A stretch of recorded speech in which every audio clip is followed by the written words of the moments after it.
version of the Moonlight Sonata for the beginner. It should be fairly straightforward to pick up, even if you don't have a lot of previous playing experience, but it does sound very, very pretty. So we're going to start with the left hand because the left hand has most of the work in this one. There are a few different chord shapes that you need to learn. So here, this is a D minor. That would be a D major, so we move the third down a half step and we get a minor. This is a D minor. That's chord number 1. Chord number 2. The pinky, the D here, goes down to D flat. It's actually a C sharp, but that's okay. The second finger is on the G here. So you can see how these two notes, they simply move apart. The middle goes up and the bottom goes down to the black. This is chord number 2, and you can see how I'm playing them broken like this, but really it's helpful at the beginning to just play them solid, just so you can remember this one thing. We have that D minor. Next we have an A7 chord right here. We're going to go back now to the D minor. From there, we're going to move these top 2 up like this, except the thumb, you're going to need to put that on a B flat. Now the reason I play it like this before is that it's a little bit easier to see. When you're moving these 2, you're going to move them up. It's easier to see the B. It looks more, you can see that third there more clearly. This third, by third I mean 2 notes that are 3 steps apart. 1, 2, 3, like that. That's a third. Okay, so that third we're going to move it up. However, the B is going to actually be a B flat like this. Sorry, that should have stayed on the D. Now this one is a little bit tricky to do if you're just starting out. So you need to make sure that you can get from chord number 1 here, the D minor, to this, it's a G minor inversion, but you need to be able to get from one to the other really easily. Okay? It's all in the fingering. 5, 3, 1 on chord 1, 5, 2, 1 on chord number 2. You can also see that my hand is moving forward on the keys just so that the thumb can reach the black note, right? You don't want to be torquing the hand in some kind of a funky angle like that. That's never good. The wrist, you never need to do that. All you need to do is move the hand forward. If you could see my wrist, you would see that it's still totally straight. So you want to be looking for that. Okay, so we have gone now from the D minor, and we've gone up to this G minor inversion. Let's just go one more time from the beginning. Chord number 1 was a D minor. Chord number 2 was an A7 with a C sharp here at the bottom. The MIDI is calling it a D flat. That's okay. Then we're going to go back to the D minor, and here we have the G minor inversion with the D at the bottom here. From there, we're going to take this whole hand shape, and don't move anything. Just move the pinky down to C. All right? It's again a little bit easier to see if the B is not flat. You can see there's a third here at the top, 1, 2, 3, and there's a fourth at the bottom, 1, 2, 3, 4. So that shape there with a third interval at the top and a fourth at the bottom, that one we're just going to move down. All right? Now, of course, this chord, this is not accurate. The B is flat. There's the G minor inversion. We're just going to move down, take the hand back just a little so you're playing all white keys again. From here, we're going to spread these 2 top notes apart. In other words, the A goes up to B flat, and this F goes down to the E.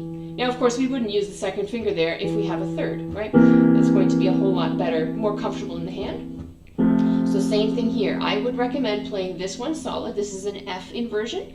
The C is at the bottom. By the way, inversion means that bottom note, if you were to put it on top, this is now a proper F chord. We would say this is in the root position. But if we want to play it with the top down at the bottom, we can do it. It's the same chord. We just call it an inversion. Okay. That's a bit of a digression. So what we were practicing here is just to move these top 2 notes apart. Again, it's all in the fingering. It's important to use finger 3 on E. The thumb slides up there to B flat. Again, remember, don't try to torque the wrist in any way. Just slide forward and then back down and back up. Try that a few times. Okay? That is your second last chord. The final chord is the F. So what we're going to do now, you could even write this down on a piece of paper, however, just on a sticky note. If it can't fit on a sticky note, it's too complicated. Okay? We have chord number 1, that's a D. Chord number 2, pinky's on C sharp. Chord number 3, we're on D again. Chord number 4, G minor, inversion, pinky's on D. You could also just say that the top is moving up, something like that. And then from there, we're going to hold that hand shape, move down. And then here, we're going to spread that apart at the top again, and then we finish off on the F. Now, a little tip, the more you write down, the less you have to remember. So writing down lots of notes is actually not helpful for memory. What's the most helpful is just to go through that sequence as many times as possible. D, C sharp, back to D, up to the B flat there, thumb on the black note. Whole hand goes down, spread the top apart, and then finish off on the F. You do that until that sequence is totally clear in your head. You need to have a clear understanding of, I'm doing this one now and next comes this. You need predictability. You don't want to just do it by ear. You also don't want to just do it by muscle memory. You need to have a very clear sense of, where am I going from here? If you can play without sound, then you know how to do it. Okay, so here we go. We're going to now actually talk about how to play this. You saw me at the beginning, bottom, middle, top like this. We're going to do that D minor 4 times. Then we're going to go to the A7, also 4 times. So that's with the C sharp at the bottom. Back to the D minor. Now we're only going to do this twice, and the other 2 is where we go up to that B flat, the thumb plays the black note. Black notes are easy to remember. That's why I draw attention to them when you're playing pinky on C sharp or thumb on B flat. They're easy to remember.